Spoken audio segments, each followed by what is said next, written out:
Igbo bụ Igbo ekenekwa m ụnụ. Abịakwana m ọzọ ka nsi abịa ka ntụnyekwa ọnụ na ya bụ ofu tọpik na-ada abụ ife mgbagwoju anya.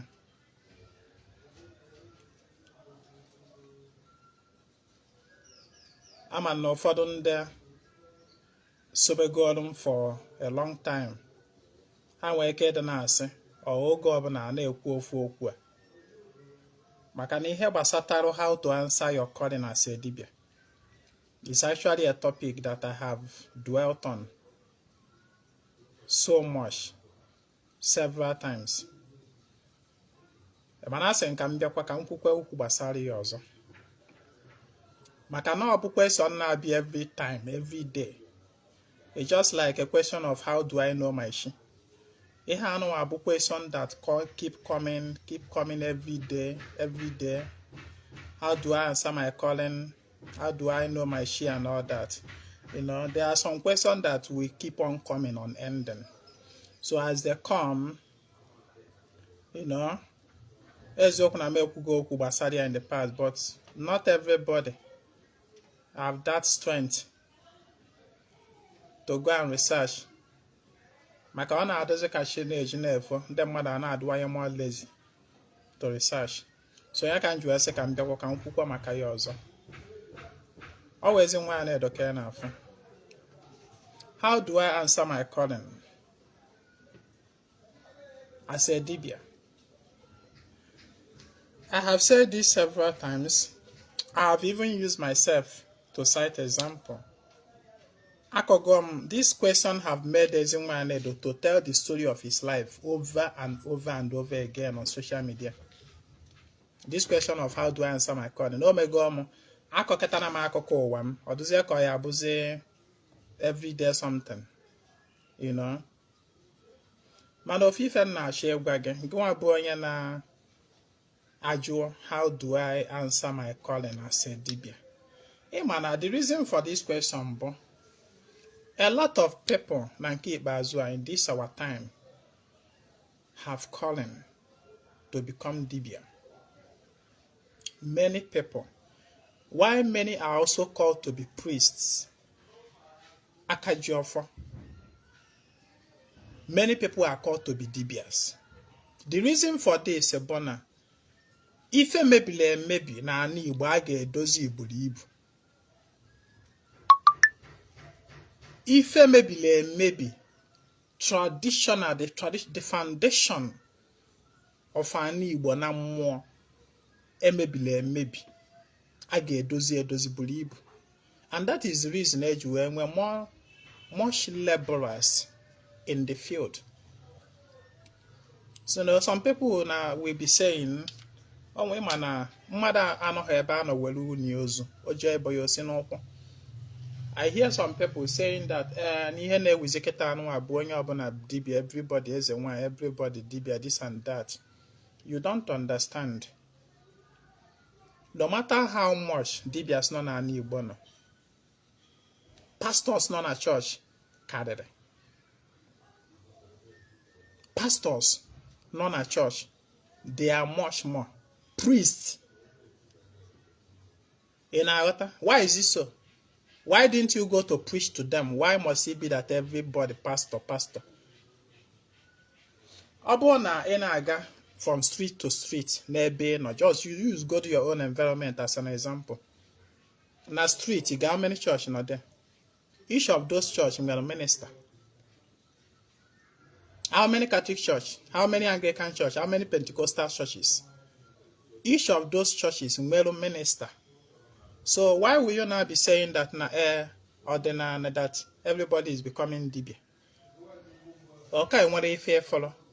The reason is that there is much work to be done in the resetting of the traditional foundation of our Igbo to restructure.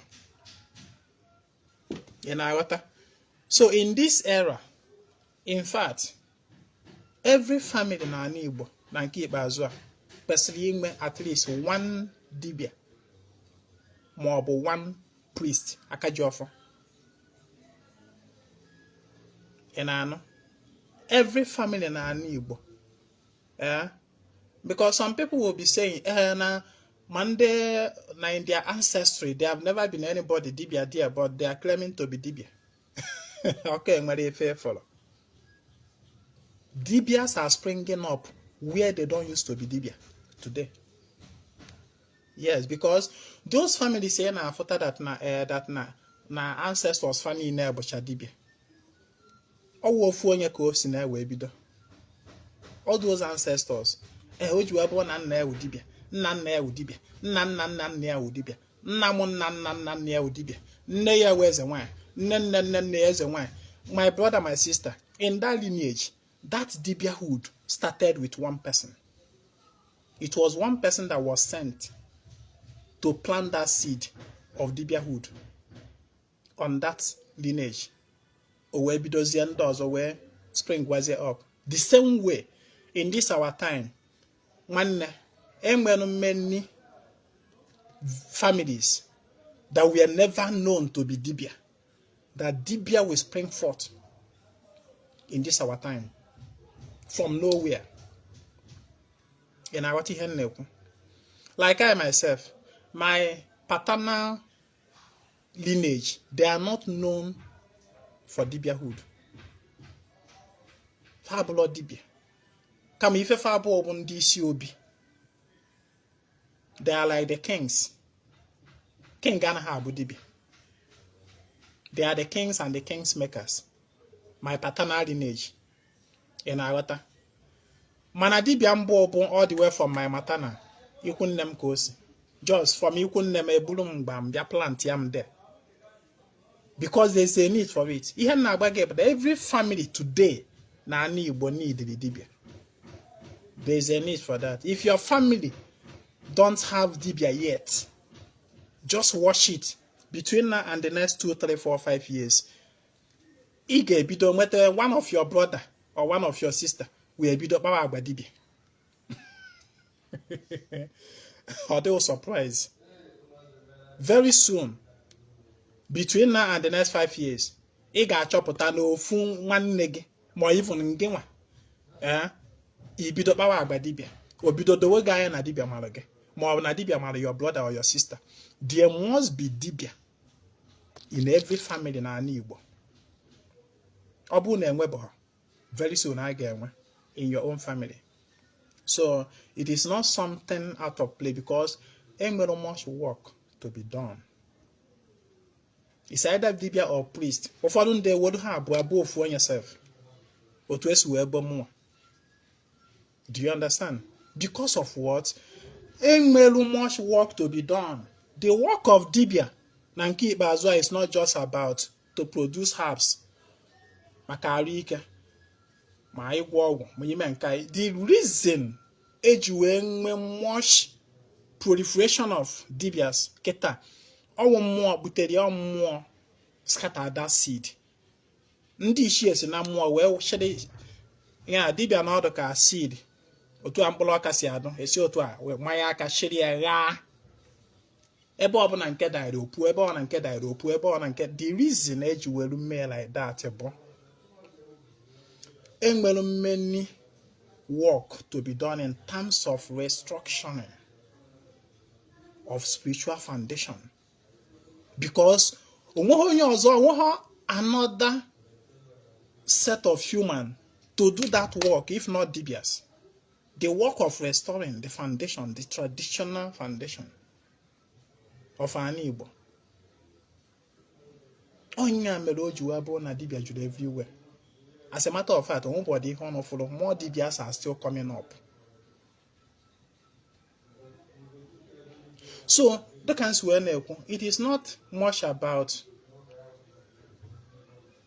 the mundane practice of Dibịa. Of an eji ịgwọ ọgwụ wee mara Dibịa ma ọ bụ eji mgbọrọgwụ na mkpa akwụkwọ wee mara. The Dibịa anyị nwere in this our time, they are diverse. Diverse. It's just that many people are finding it difficult to understand their own area. In our water. But the central line of it is that every Dibịa nọ na this generation, they are here for gịnị? Restoration of the spiritual foundation. That is the major. Ịkpanitesi mmụọ. Ịkpanitesi mmụọ. Janisikwa mmụọ. Ka mmụọ dịkwa ile. Dịkwa nọrọkwa n'ọrụ. And these are the work of Dibịa. It is Dibịas that institute mmụọ. I mean, instituting on and recognizing the presence of mmụọ. It is not as if not Dibịa scale mmụọ, no. But in terms of instituting the presence of mmụọ, ọ bụ ndị Dibịa na-eme, ofeke anaghị eme. And because na ọtụtụ mmụọ na ana Igbo elefusigo ofa, achụfusigo ofa, eji security go ofa, egburu ụfọdụ egbu, emelu nya ife emelu karịrị. And therefore there is a need, wherever there is a presence of Dibịa, mmụọ recognizes and become active there. Let me say it again. Wherever there is a Dibịa, the Dibịas, one Dibịa in this environment now, you begin to see a lot of energies more coming together and conglomerate within that area. Haven't you noticed it? If you are Dibịa, natural Dibịa, Dibịa Nataluchi, one thing you will find out, the very first thing you find out about yourself is that your presence become a gathering of a lot of more energies, forces will begin to conglomerate around you.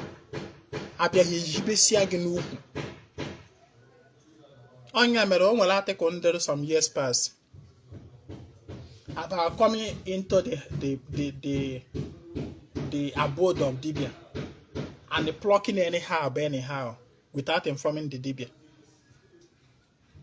Those halves, spiritual halves, that does varieties of works that conglomerate around Dibịa, it was the aura of the Dibịa that drew them. Therefore, you should not take anyone without informing the Dibịa. So here na try wherever there is a presence of Dibịa, more conglomerate, they gather. As soon as I want, go to anywhere say queer. The vultures gather where there is corpse. So, the purpose of Dibịas in this generation, they are meant to plant the seed, to bring back these more, to bring them back in and reinstitute them. That is the reason many Dibịa in this generation. Sorry, let me off this my phone. I don't need distraction in this my teaching. Many Dibịa in this generation, their number one confusion, how to begin.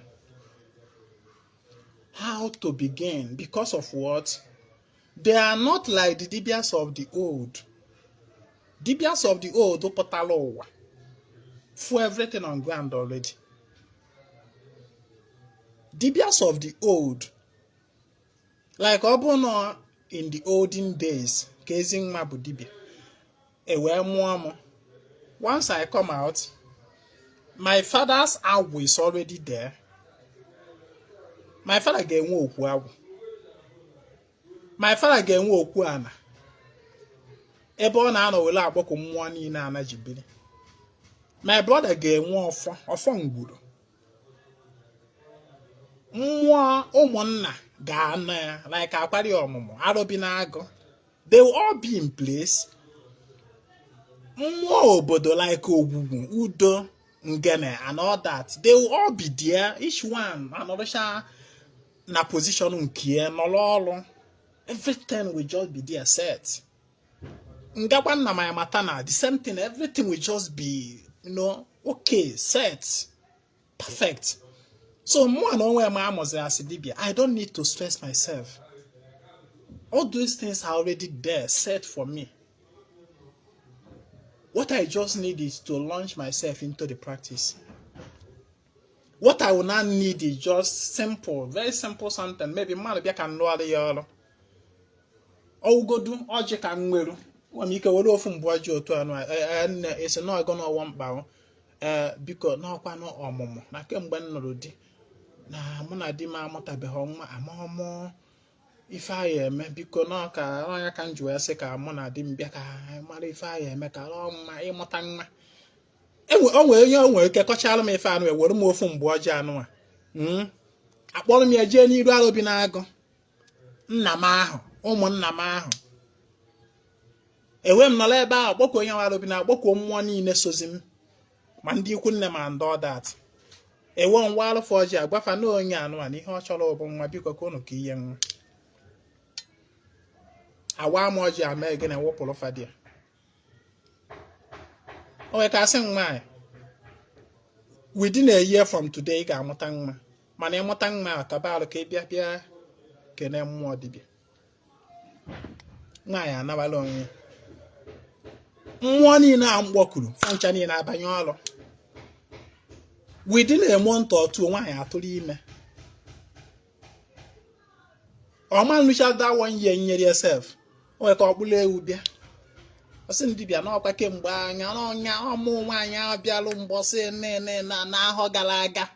Namata Quamon, Manequa, no, I got a gun worker.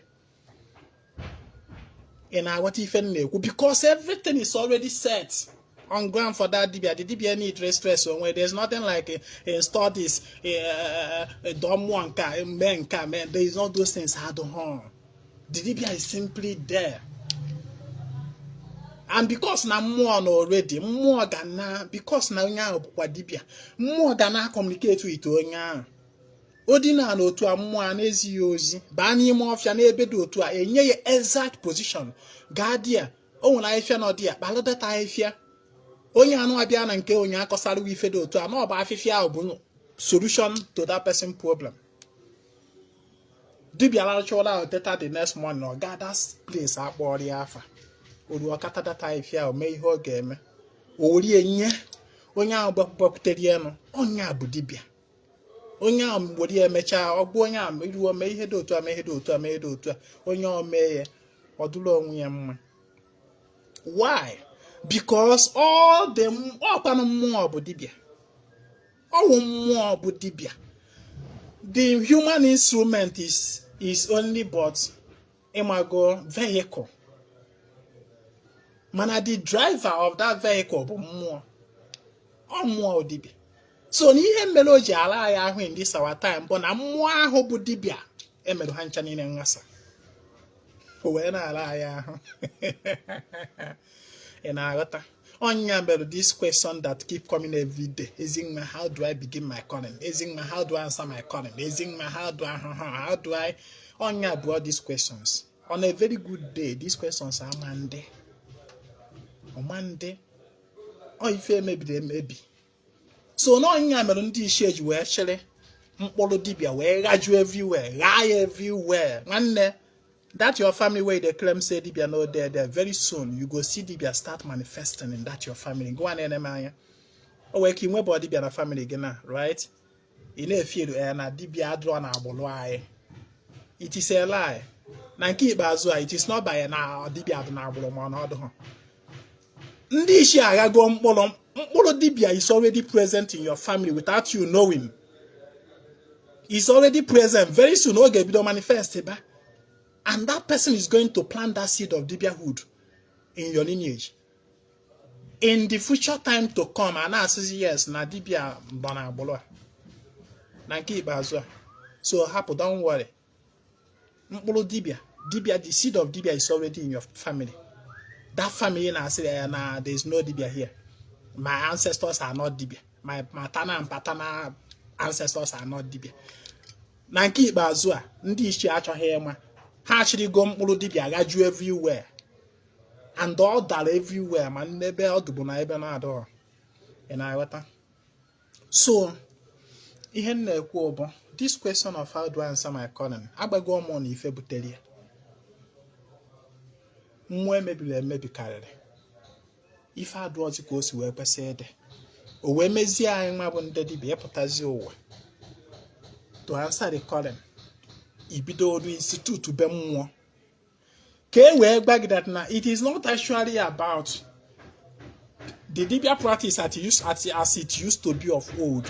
It is about instituting more. That is it. It is about instituting more. Because you can't be Dibịa without first of all instituting the more Dibịa.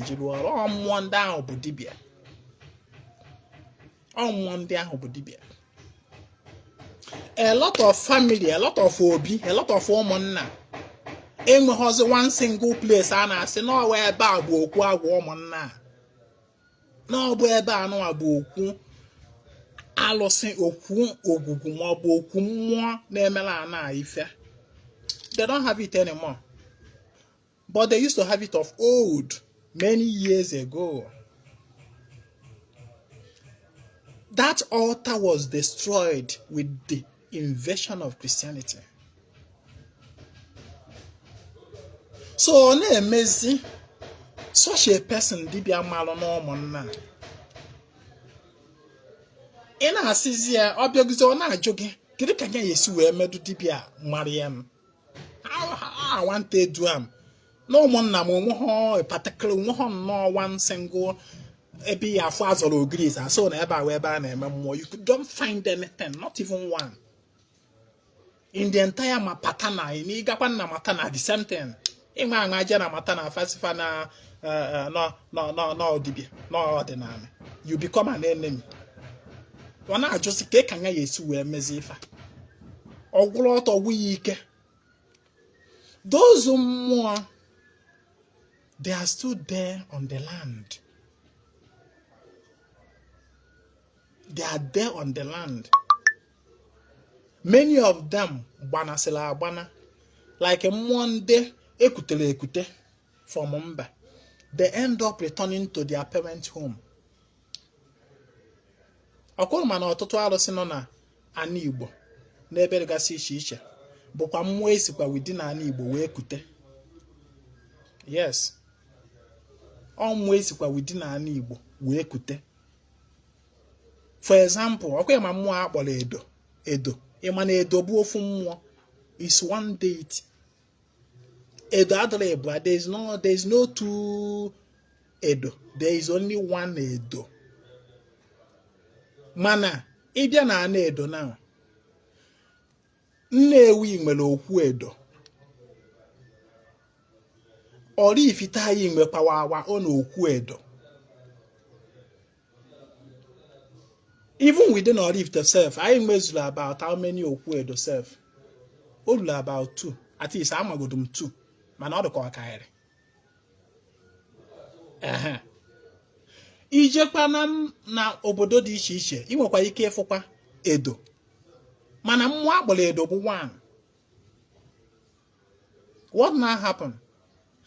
Those mmụọ anyị na-afụgasịzi ebe ndị ọzọ nwere central head. Ebe esizi wele distribute fa. Enwere one single central head. Central transformer. Transformer ndị ọzọ sizi na ya wee na-adọrọzi. Ị na-aghọta ihe m na-ekwu. So, otu anụnwa ka ọ dị. O nwere ụfọdụ mmụọ let's assume na abịa n'Oraifite na mba ka a na-eji n'Oraifite wee maatụ na anaghị eji ichiche amaatụ ọrịa. Let's assume na o nwere obodo ọzọ Edo dị na ya bụ na nọ nke nọ na Nnewi ka ha si wee bịa seru dị Edo wee dozie ebe fa. So wee mechaa ndị enu seru dọrụ dị Edo dị a wee mechakwazie tụgharịa wee sị na na ọ bụlọkwazi arụsị everything arụsị die by fire no Jesus bụzi eze fa wee jide everything every physical presence of that Edo altar wee mebie maybe everything, vandalize everything. Onwe kwori ukwu osisi edoji were gosi presence ya egbutukwu ere si na ya ba ka amosu niile na anọ egbutu nga ya nkọ. What do you think will happen? That Edo will simply return to her parents' house, which is in Nnewi, ebe esi wee dọrọ ya. Ọ ga-return there. That is what I mean. Ị na-aghọta? Maka o nwere ebe osi. So ọtụtụ mmụọ nọ n'ala Igbo nwelu central place esi wee dọrọ ya wee dọga. So what will now happen? Go on where again? Assuming na such obodo maybe sisiri dị alụsị, maybe na-edo ka ha nwere asị alụsị asị mmụọ befa. Well, now vandalized everywhere. Maybe see everything. Go on where again? Where blue Dibịa? Where protected or waketa and where na so near Dibịa? Kelu mmụọ ihe jisi wee lụọ ọrụ Edo ọnọghọzi ya. Ụdịka ụmụnna ụdịka obodo a sef ma mpụta si na ebe anụ aka emere n'ọmarị ụbọchị gburugburu like agwụ. Ụmụnna na-enwe central agwụ, central okwu agwụ jikọta dị ntaya ụmụnna a na-enwe ya. So in the sense that everybody nọ n'ụmụnna dị connected to that agwụ. Na ọ bụrụ na asị ka na achọrọ ịlụrụ anybody na ụmụnna ahụ agwụ nọ na that central agwụ ebe a ka a ga-anọ wee mee ihe gbasara ịlụrụ onye ahụ agwụ, ma ọ bụ onye bụ Akajiọfọ that central agwụ ebulu ọfọ agwụ eje na be onye ahụ achọrọ ịlụrụ agwụ jee rụọrọ ya agwụ. That is normally how it should be. Man, unfortunately, ịbịazie n'ọtụtụ ụmụnna kịta anụnwa that central agwụ adịghọzi nothing. Ịpụtazie ụwa wee bụrụ na dibịa mara gị a na-asị gị anyị ejem ife agwụ icheche enuche ana there is no ebe ka ị ga-ebido church take go over every you can there is no even one ogiri is alụbara si n'ebe a ka a na-ama nzu n'ebe a ka a na-eme mmụọ na n'obodo. You don't even know your left from your right. You don't one knock ka ị ga-esi wee mma ka ị ga-esi wee bido ike ụwa agwụ gị. What will you now do? So ndị ichie kụnyere gị na that situation for you to do what? Begin restore. For you to begin call back those energies. Call them back. Begin to re-establish them. Maka na ịma mbido ọrụ dibịa without first of all ịhazidozo mmụọ. Onye mere nji ada asị onye Igbo sịrị na Ezinwa gbalụ m afa ka mmadụ ma ọrụ amalụ m ọnụụzọ chọọchị ka m mara ya ka ọnụụzọ ọdịnala isi adịrọ gị mma. Ịbịapụta Ezinwa ka ọ gbalụ gị ụdịka afọ ahụ bụrụ ọfọ agwụ ma kụọ n'isi maka na ihe na-asụ uwe otulu ose. There's nothing like being called in church way. And working at church way or wouldn't the room maloge. Iju echo ka Ezinwa gbalụ afa gba gị ma ọwụ na church ka ọ maloge ka ọ bụ na ọdịnala ka ọ maloge isi adịrọ gị mma. You are simply trying to avoid the responsibility enyere gị. The number one responsibility enyere gị as dibịa na nke n'ụwa kịta anụnwa bụ gịnị? Restoration. Restoration. And you must do that restoration. So isi na ka ya na-emele ya na ka ị gaa na church kọ na nke gị n'ụzọ church gaa na akụrụ Jizọs aka ị na-aghọ onwe gị aghụghọ.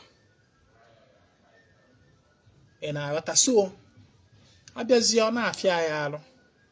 Now Ezinwa, how do I answer my Dibịa calling?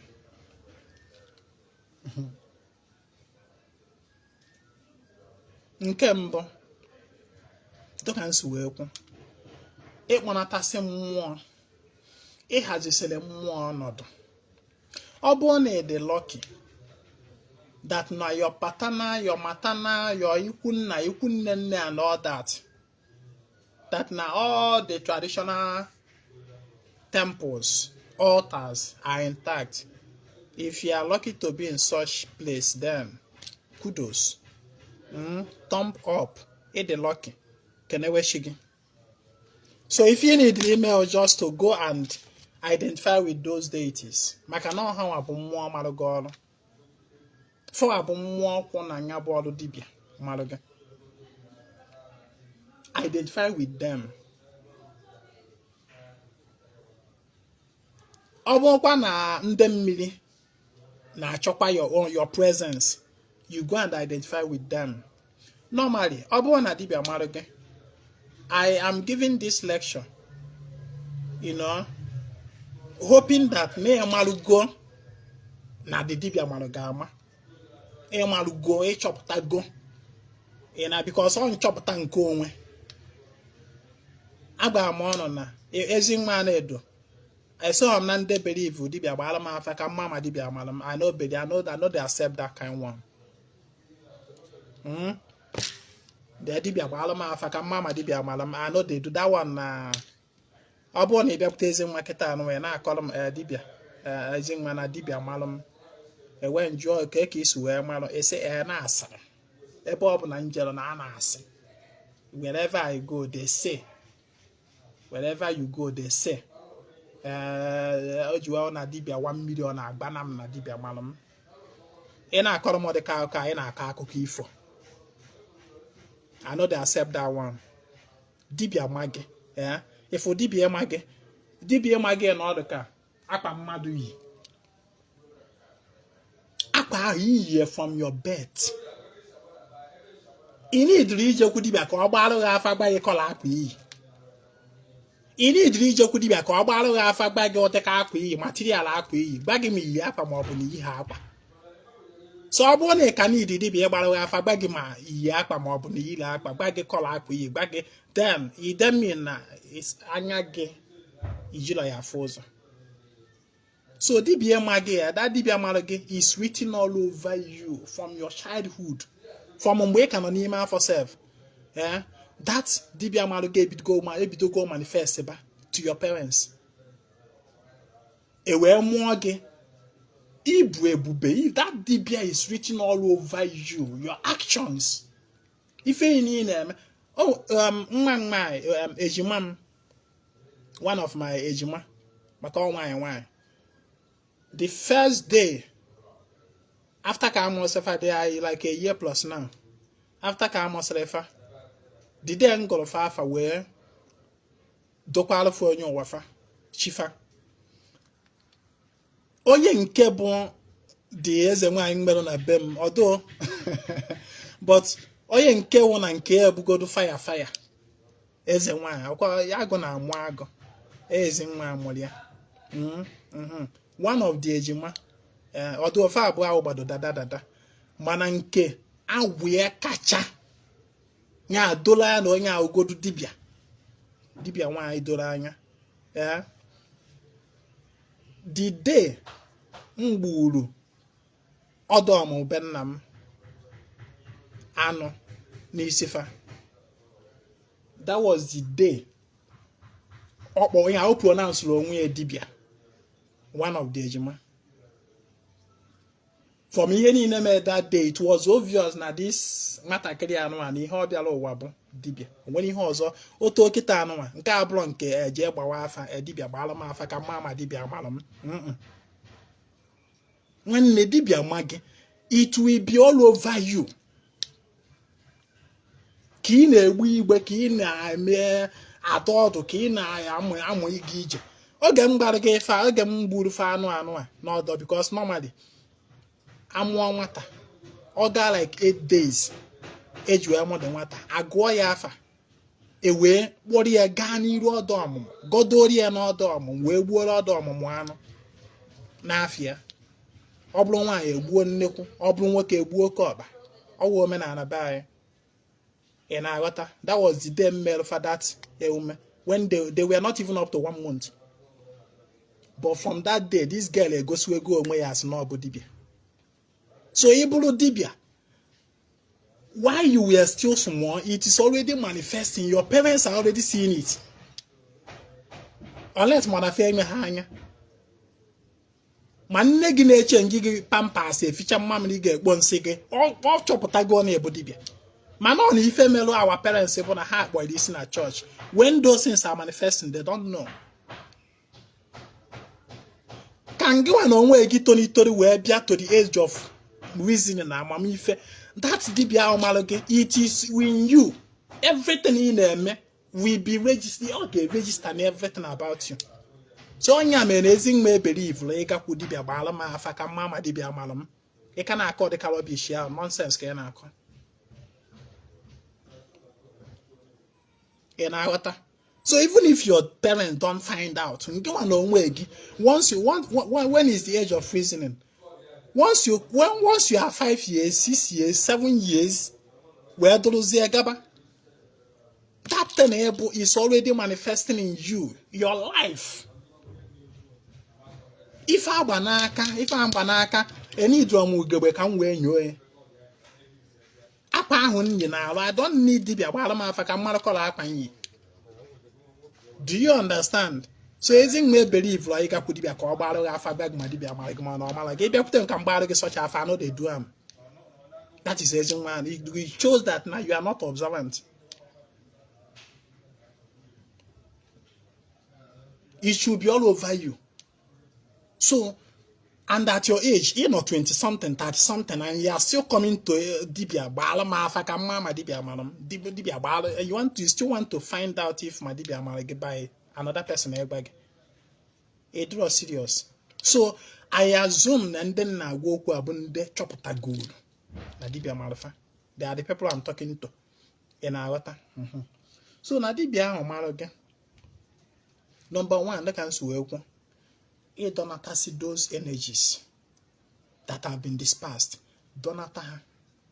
The reason you are that every family na keep as well get married one dibia, at least one dibia. Bona every family that their traditional temple, their foundation have been distorted. Ndi shega kunyeri ofu dibia in that family to draw back those dispersed energies, to draw them back and harmonize them. That is the reason why you are about that now every family I get married of Dibia in this our age. If there is no Dibia yet manifesting in your family, don't worry, just give it time. Very soon, I'll get manifest in our water. So, na Dibia or Maruke, you now begin to harmonize those energies. Oh, when you keep on a ben nagaho, or Quagua doors here, or nothing, or when you head the ano.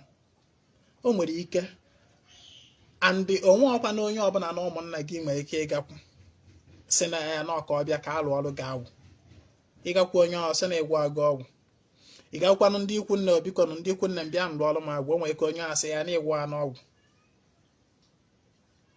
ị nwere ike mana ị findịrị onwe gị in such situation, it is a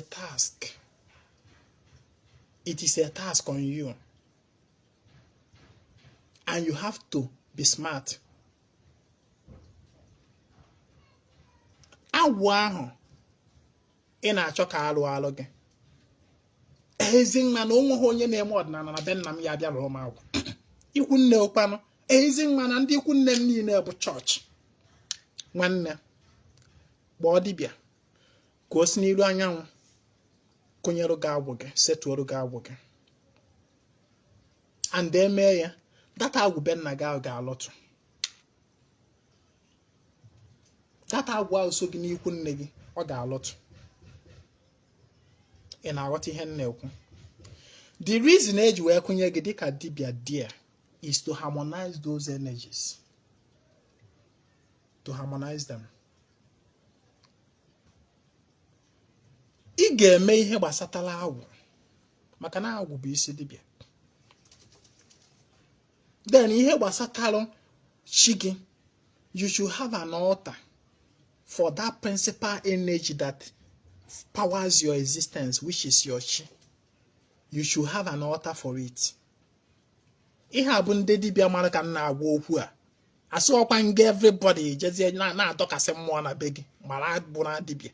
I am talking to ndị dibịa mara. This message is for ndị dibịa mara. If you bido jụba m ezi nwa nke nwe ibe ya.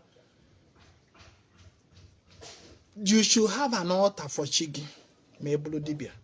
You should have an altar for agwụ ma ị bụrụ dibịa. Ibu anụnwa good.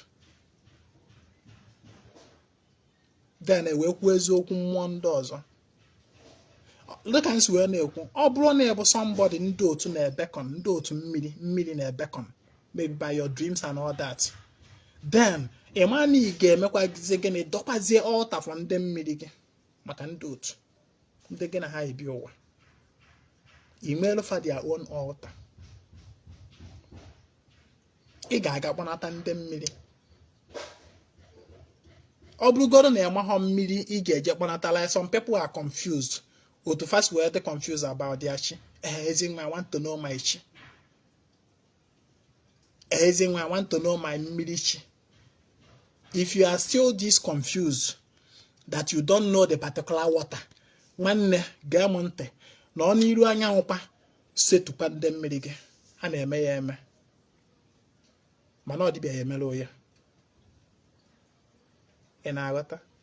Somebody nwere kwa ike sị akekwa nke wee si n'iru anyanwụ setu ndị mmiri. Yes. Agba amụọ na mmụọ niile nọ n'iru anyanwụ. A na-esido n'iru anyanwụ dọtuoro mmadụ nwaanyị mmiri ma ọ bụ di mmiri.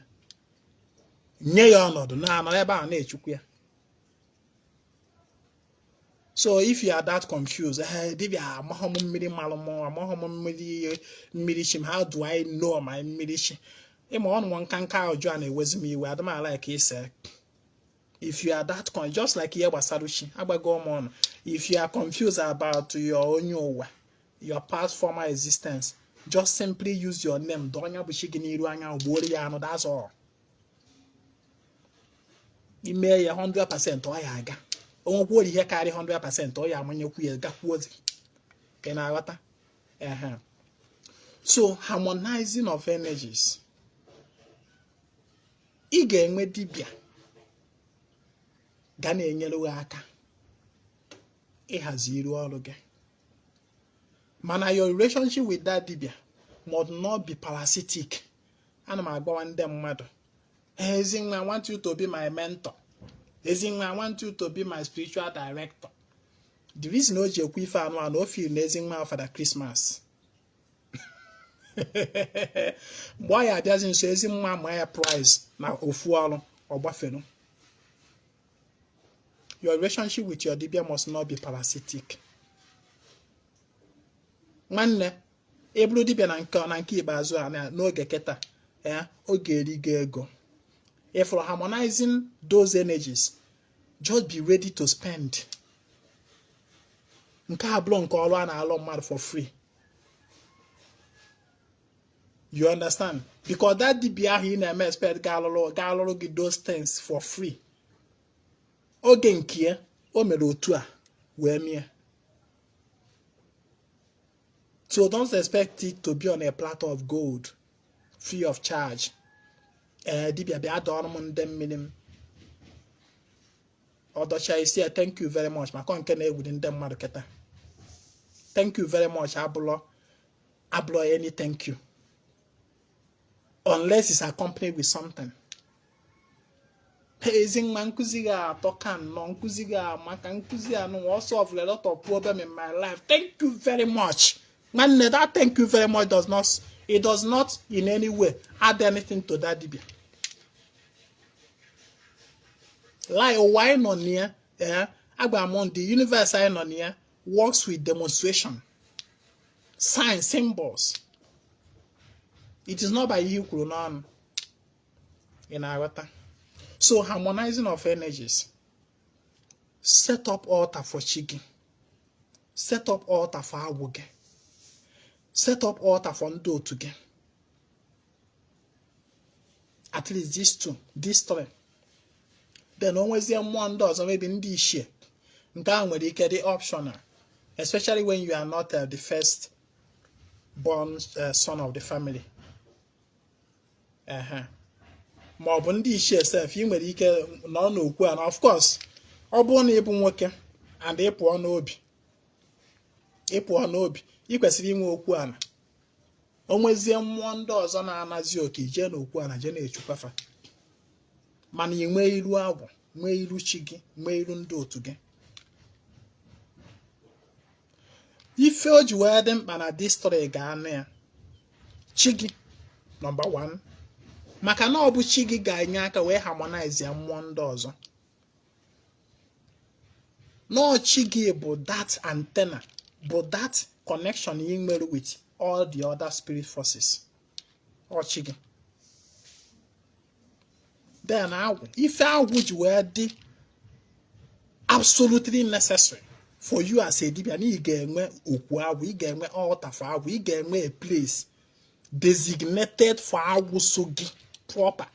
The reason why you are blow to agwụ no bụ agwụ. Agwụ bụ the spirit of gene, that's your calling, that's your vocation, that's your skill, that's your wisdom, that's your creativity. That agwụ bụ nyawa ga-enyere. Agwụ bụ the antenna na-enwetara gị signals. Without agwụ, you are blind spiritually. Without agwụ, your chi is blind spiritually. Agwụ bụ anya chi gị ji afụ ụzọ. And how can you be a dibia when you are blind in the spirit? That is the reason each way need the agwụ. Agwụ bụ dibia. Then, kelekwa nke ọzọ mkpọrọ ndị otu. The reason o ji wee bụ na ndị otu dị absolutely necessary. Na ị ga-emerufa their own ọnọdụ bụ. Among ndị otu ga-ahụ bụ your spirit spouse. Your spirit spouse gị na ya ga-alụ nya bụ ọrụ gị, ọrụ dibịa gị. Ọnọdụ ya. Among ndị otu ga bụ ndị iyi ụwa gị. What are the ndị iyi ụwa? Ndị iyi ụwa bụ those spirit witnesses to your calling, to your destiny. Those spirits volunteer onwe ha that they are going to help you accomplish this your destiny. Ọ ha bụ ndị otu ahụ na-ekwu.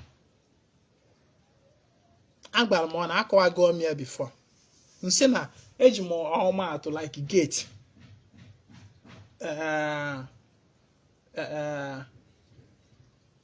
That nnukwute gate esi abata n'obodo. Wee na before ịbata n'ime obodo ahụ. Na o nwere ndị nọ na gate dị a. Mmekwanụ ndị ọrụ gasị nọ. Ndị ọrụ ahụ nọgasị. Wee na-eche ndị na-abata na dị obodo. Ka amala onye ga-contract fa. Ka ha wee nyere ya aka wee rụọ ọrụ. Ngịwa na onwe gị ka ị na-abata na ya wee obodo wee kwụsị osighị igbu onye iwe kwuo. Wee jụọ gị obodo ị na-aba na ya kedu ife ị na-aga dị ịgame. Iwee sị na mụ na-aga ịbụ dibịa. Ajụọ kedu ụdị ka dibịa ọ isi na dibịa nke dibịa nke isi oke. Ka ị nọ na-ekwu those things. Those ndị ọrụ nọgasịnụ ịfụfa fa na anụ ife ị na-ekwu. Nke onye specialized na ọnụlọ anị ya ọ bịakwute gị. It's just like n'ebe a na-alụ ụlọ kịta anụ. Ị na-alụ ụlọ na ka a na-alụ dị ụlọ na-aga. Anọkọta ifu ofu onye ọbịa. Ọ sị gị na ya na-emekwa electrical wiring n'ọkwa maka ụlọ ya. Biko na stage a lukwa na gị kpọọ ya. Isi ya onye nke ya na-abịa. Ọ sị gị na ya na-emekwa plumbing. Nọ maka ụlọ ya. Biko stage a lukwa na ya nọkwa ya na ga-eme ya perfect. Isi ya anọkọtakwa onye nke ya na-abịakwa. Ọ sị gị na ya na-emekwa painting. So na samples n'ụlọ mpentigo na ọ dị wonderful. Stage a lukwa na gị. Onye ọbụla with nke ọ na-alụ. So ka ị kwuru nọ ihe dị otu a ka ị na-abata obodo ahụ ịbịa mee. Those forces anụ ife ị kwuru, they will draw close to you. They will now begin to tell you, we can help you to accomplish this your mission. Ka anyị duru gị, ka anyị bụrụ ndị ọrụ ụgbọ gị, ka anyị na gị gaba njem a. Wee si oke. Iwe nọ n'idufa iwe kwuo na ihe dị otu a ka ị na-aga ịga mee. That is when you sign your destiny. Ihe na-abịa owe ịbịa mee. Ka ị kwụsịrị ya. Those forces, those workers ka mkpọrọ ha na, they will now accompany you on abanye ofu moto. Onwekwa ndị ọzọkwa na-abatakwa na obodo ahụ nwekwa the same mission with you, ọ na-abakọkwa ofu moto wee mee gịnị wee bịawa ụwa. Unu bịazie those forces contractly ndị ọrụ ahụ contractly ka ha nyere aka wee fulfill your destiny, ọnfa bụ ndị otu gị ahụ. Therefore, there is a need for you to give them honor n'ọrụ dibịa, because their presence is very important. They are only there for you to help you accomplish your mission. So you can't accomplish that your destiny without them. And that is the reason o ji wee bụrụ na ị ga-enye eriri for ọnọdụ ndị otu. Ị ga-enye eriri for ọnọdụ. Harmonize afa dọtafa nyefe ọnọdụ ofu ebe dọọlụ fana. Dibịa bụ nyanwa ga-adọrọ gị ihe niile a. Gekwa m ntị n'ọnụ maka ndị na-asị gị you can do it yourself. See, a dibịa nọ in practice already should come and help you. Bu ọfọ. Dibịa ahụ ga-enyere aka ma ịdọrọ gị chi gị, ma ịdọrọ gị ihe gbasatara agwụ, and then ịdọrọ gị disi ndị otu gị. Ihe a bụ si dibịa ga-emerụ gị ya. Ogo na ọbụla ofu dibịa ga-eme ha ncha, but there should be dibịa presence in them. So ka institute this 3 major principal altar. Then mmụọ ndị ọzọzi marụ gị ọrụ, like mmụọ be nna gị, mmụọ ikwu nne gị, and all that. Ị nwere ike na-ejeruzi ejeru. Ị nwere ike na-ejeruzi ejeru. Ọ mmụọ be nna gị ahụ egologoro gaa n'ebe ọ nwere. Mana ọ bụrụ na let's assume, maka ana m ekwu with assumption that na abịa na be nna gị na ikwu nne gị na enweghị any traditional altar or temple, nweghị ọdụzụ mmụọ anọzi. So what you will now do, ife ị ga na-eme bụ mmụọ ndị ọzọzi, ihe ị ga na-emezi bụ na-agbafa n'iru anyanwụ na-enyefe oke. Ị na-aghọta? Ịkpọ nke ọyị nye ya oke n'iru anyanwụ, igwe ka ọ na-etinyekwara aka n'ọrụ.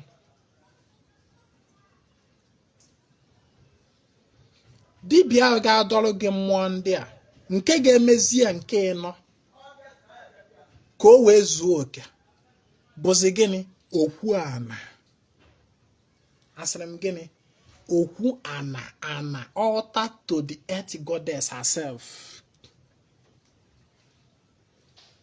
Okwu ana. Okwu ana ahụ bụzi gbata nzute mmụọ niile.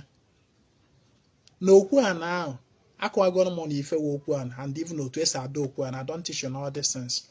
Na okwu ana ahụzi ịchọ igburu ndị ichie anụ, ebe a ka ị ga-anọ wee mie. Ị chọrọ igburu ụmụada na ndị inyom be nna gị anụ, ebe a ka ị ga-anọ wee mie. Ị chọọ igburu mmụọ a na be nna gị anụ, mebie ogwugwu ma ọ bụ whatever, mana ọta ya adụghọzi. Ị nọrọ n'okwu a na ebe ahụ kpọọ datị mmụọ afa gbuoro ya anụ. Ọkwa ị na-aghọta ihe m na-ekwu? Ọ bụrụ na mmụọ ikwu nne gị kata ogirisi tọọ n'ala ebe ọzọ, bụ onye bụ mmụọ ikwu nne gị na ọ na ogirisi ahụ gbuoro ya anụ, isiere ite mere saraka.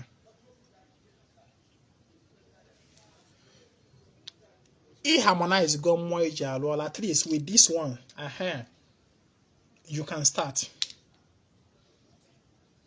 Ọkwa nteghe ọdụ n'ihe m na-akọ.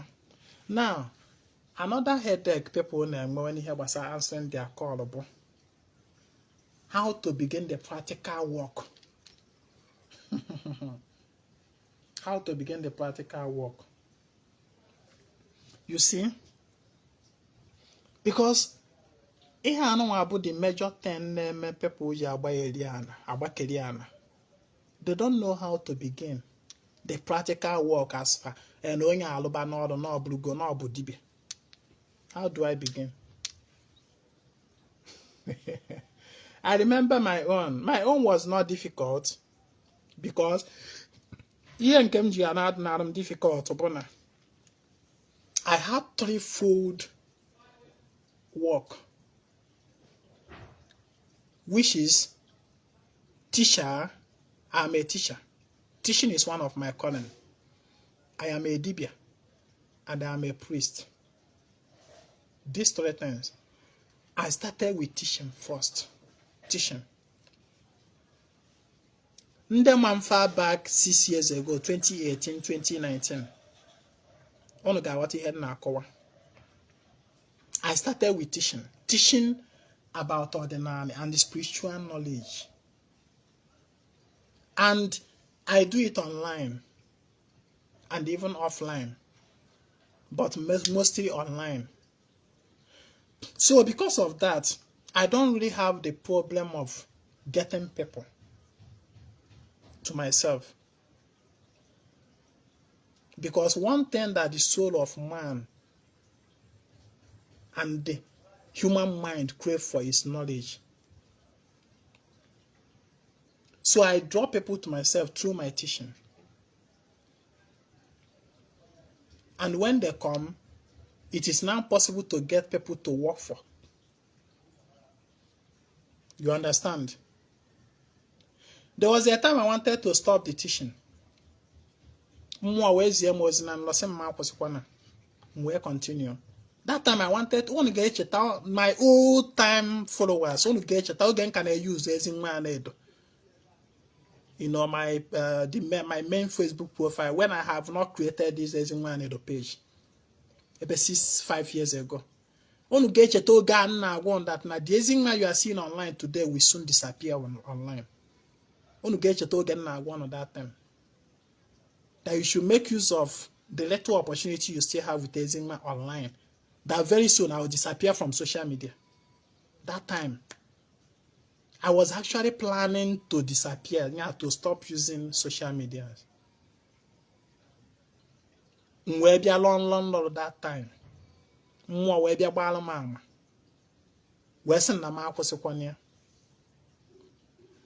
Na nkuzi a na-ekuzi online na o nwere ndị n'idiri is part of my calling. That if I should go offline, I will not be able to reach as many souls as possible. You know what? So I canceled that mission of stopping the social media teaching. That's why I'm still on social media till today. So that my teaching aspect helped me. But then the issue of how to now work for people. You know, I'll teach and people will come with problems. Of course, if you want to remain relevant, find a way to provide solution to people's need. And then monetize it. So that you can be refueling your energy. If you can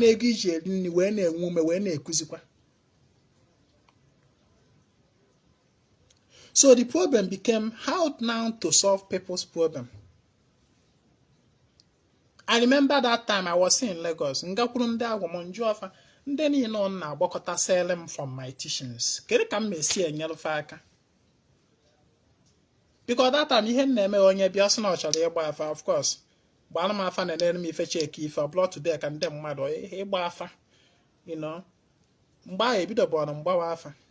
So onye bịa ka mgbara ya afa.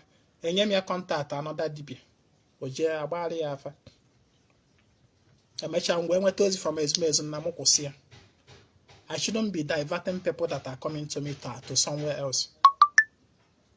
I mean, why even now divert if the guy is not even doing well. So how now do you want me to help them? The people come to me with a lot of problems. Because then when you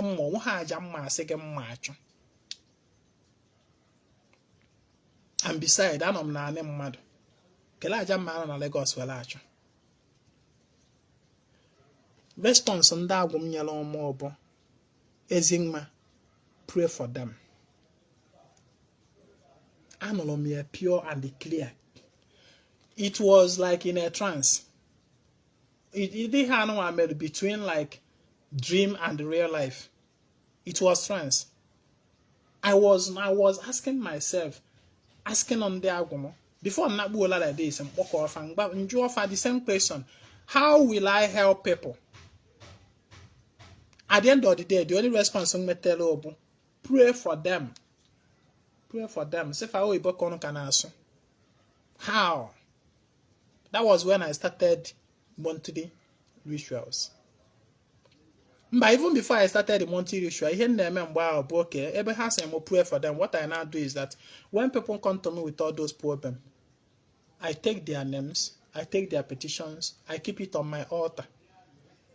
Because one thing on booze away me as on your nana booking is the altar. I'll go to my on a village. Okay, I will come booze away. Bia dochim de ndolo mgba mana eji wrong code wee dodishi. Or later on can be alo restructure everything. In ayota. Ihe agba n'ụzọ edika. There no ndị mmiri m adọnatabụrụ ọfa mgbe ahụ. Mana agwụ m adịgo intact because ndị be anyị na-emete ife agwụ. Ndị be anyị na-emete ife agwụ. So ihe na-eme mgbe ahụ bụ when people come to me with that kind of problem, I take their names, their petitions, I keep on my altar, and each morning, can I go for this daily go for was the very first practice that entered my subconsciousness when I started ordinary. One day.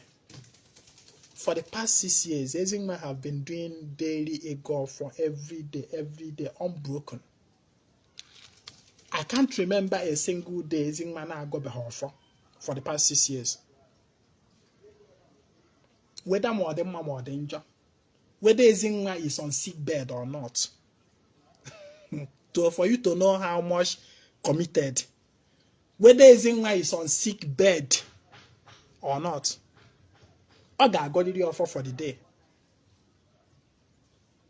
Whether Ezinwa 1 naira na of course, you guys know those people that know me far back. All you get those days. Ezinwa na abia na social na Facebook na yon them mad for money to eat. I come online begging people for urgent 2K. And some people will be like, a whole Ezinwa with all this kind of knowledge, why can't you make money with it? And you are still begging. Oh, I know a lot of people that came to me in boss that time, even some Dibias, some Ezinwa I be in boss from now some Ezinwa that they are worried. Why is it that with all this knowledge in Melo, that's on a very good day that I should be a millionaire with him, that I should find a way to monetize this knowledge. I should find a way to be making genuine money with this knowledge. Now, knowledge but I'm misusing it. And see for how, man. How? Those days I do come online to beg people for money. And then you the money. It wasn't some go to see a hand danger go from Ojimanzum at that time. We now go off every day. Even the people that I pray for on my altar, I don't used to collect 1 naira from them. On cow mezra wom ju e pia mo tare anya pia mo tare mo fa pia mo mba fa we pia mo ya Ezinwa nearly died because of what? I pray for people without collecting money from them. I won't wear some nobody if I bottom canal. Because of what? When I don't collect any money from them, I don't mean when I go and jebula woman, even in well cocoa, buola woman, I know they see the money. I won't wear piano 35 piano that time. That was when I started monetizing the monthly rituals. When you're busy, I see me give me some money. Give me some money. So I started raising some money. Yeah, from time to time, within that month, at least I will be able to buy 1 cock and 1 hen and offer my hour. Within that month, in the course of the monthly ritual. A flow to Ifes way be the. So from praying for people, I now started performing some aja. based on the directives and also number where mutana can the dibia lugoro more. Now listen. Go on the Jojo, how do I begin my calling? Dibia maloge. Mana dibia ya alolo golo.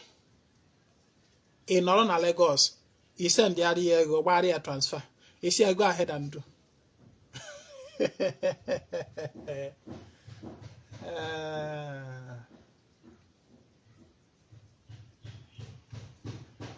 In Northern Lagos, a barrier transfer. He say go ahead and do. In your absence, money bu Dibia maloge. Now let me tell you. Because one of the major problems people will encounter on this line about how to begin the practical work. How to begin the practical. Most people that come to me to ask, how do I answer my calling? It's actually the practical aspect of the work. They are asking of how to begin do. Their problem is not about don't more. Yes, Father go out, don't meeting, don't car, men car, don't see money in a befa. But then the practical aspect of the work, they don't know. Oh yes, no, no. They don't know. Ana just Ezinwa Anaedo. Of course, it's not possible. Even if it is possible, it is not online. Now let me tell you. Ezinwa Anaedo forever. Majority of the works I do, I learn them from other Dibia doing them for me.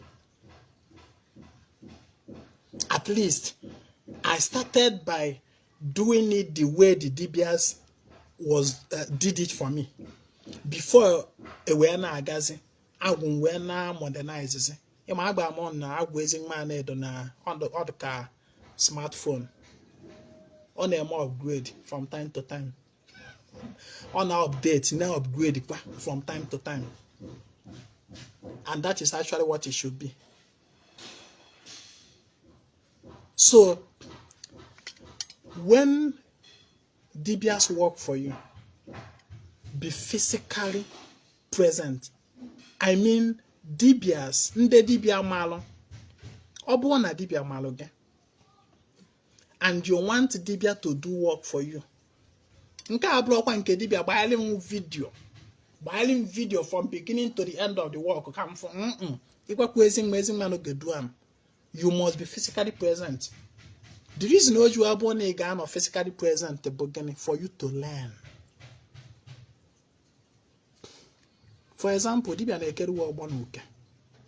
If a barrier transfer, go ahead and do the work. If person not present. Na Ezinwa Anaedo ma otu esi eke ọgbanuke today bụ na onwego ndị Dibia nkwụrụ ụgwọ kere m dị ọgbanuke, and I was there physically present na anya fụ ka ha si wee mee. Just once is enough for me to learn the work. Just once mmụta dị ọrụ. Eziokwu na nke ikpeazụ a ndị agwọ m ose mụ na m agafedogo that level of ike ọgbanuke.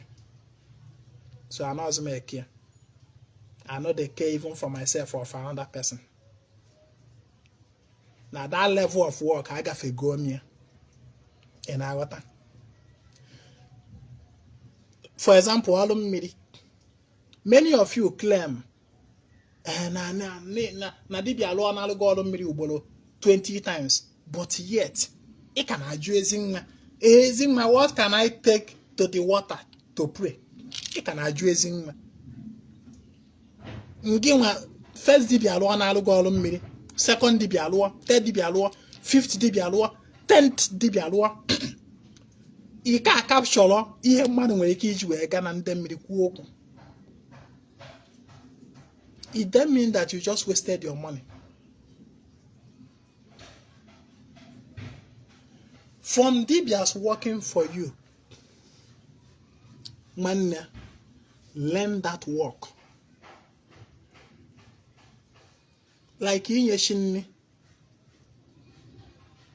I started from the knowledge in Melo from somebody in your market when Yeshimunni. That was how I started. Before, with time, I started upgrading. Upload 6 years ago, 5 years ago, 4 years ago, 3, even last year self. Upload to I can see me today.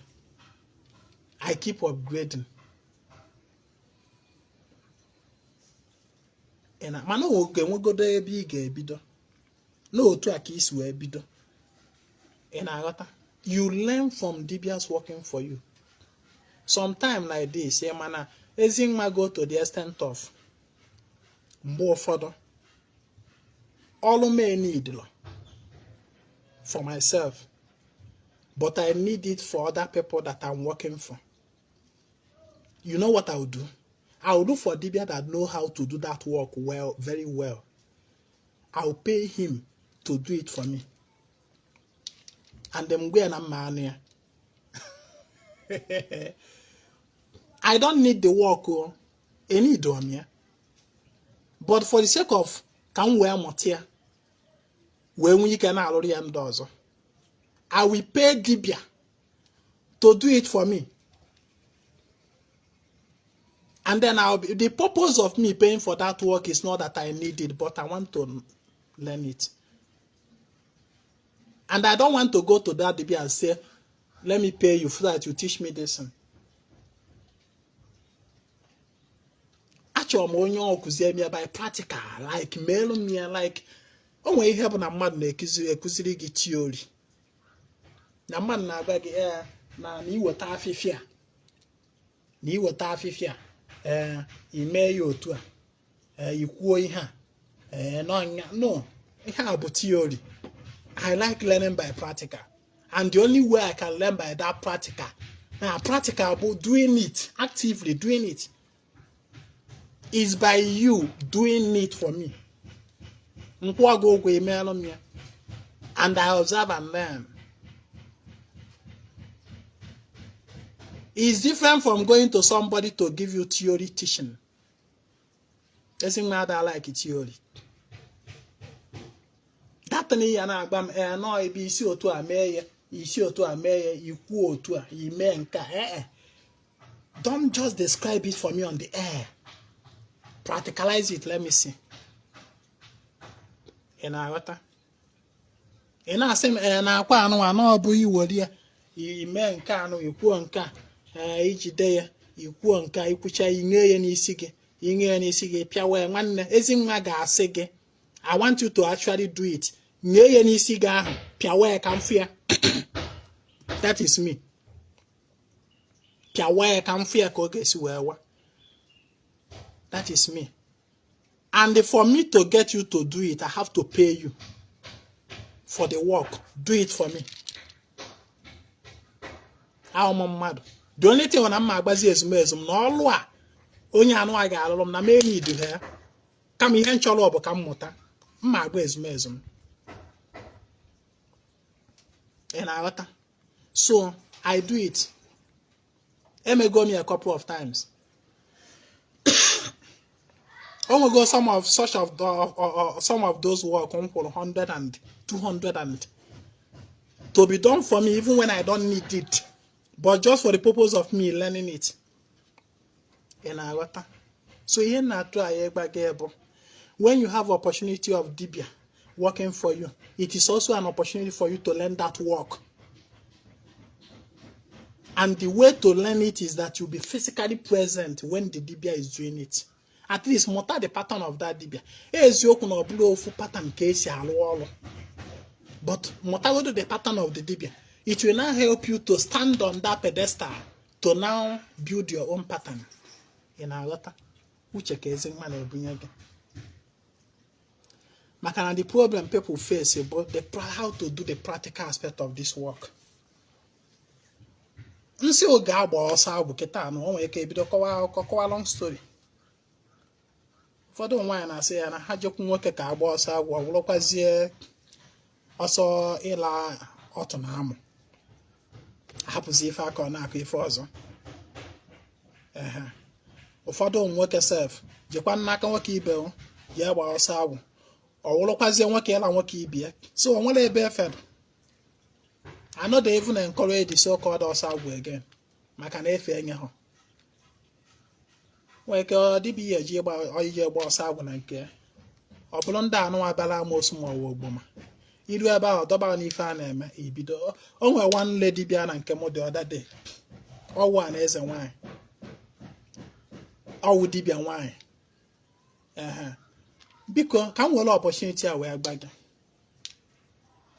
ịbụrụ dibịa don't ever think of establishing your agwụ and keeping it in the house of another dibịa.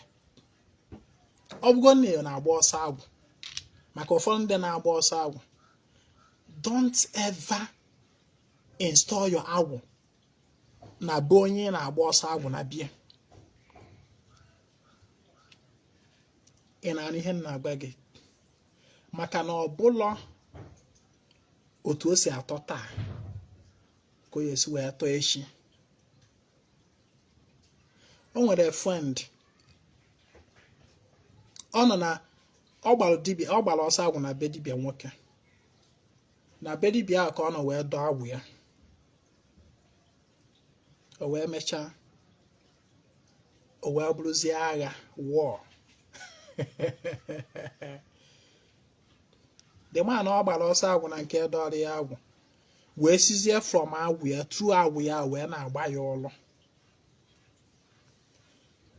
Agbara nke establishing altar from mmụọ dị connected to you is establishing a loophole ma mmụọ ma mmadụ nwere ike isi wee get at you. Onye a mere nji agba gị it is not about instituting altar but taking care of the altar. Alụ na agwụ gị be dibịa ọbụla adọnachi gị be dibịa ọbụla before you bido sị na ị na-adọ mmụọ maka ibido ọrụ dibịa ka baalụ chọgodo ebe obibi chọgodo ebe obibi chọgodo ebe obibi ogo na onwere ọbụla ebe obibi nke ọbụnya wụrụ ebe obibi ịdị 100% certain that you are safe and secure there. You got to go where you feel you know you are safe and secure. Ebe nwere 100% control. Ogo no blo 100% but 99-98% control over. It don't more the safe. It don't work na be dibịa. Maka na gị na ya dị na mma today. Ka m gbakwa gị o ifuru ọrụ dibịa. One thing gị nwa bụ onye wụ upcoming dibịa kwesịrị ịma. A time will come, your greatest enemy will be that person kụziri gị ọrụ dibịa.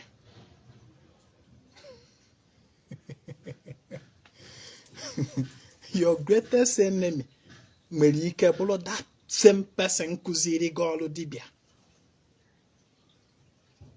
I am not praying that it should be so, but from experiences, man nke mgbe m fugoro na merụ m ma nke mekwara ndị ọzọ, I stand to tell you, a time will come. A time may continue, may not will, may come when your greatest enemy may be that same person.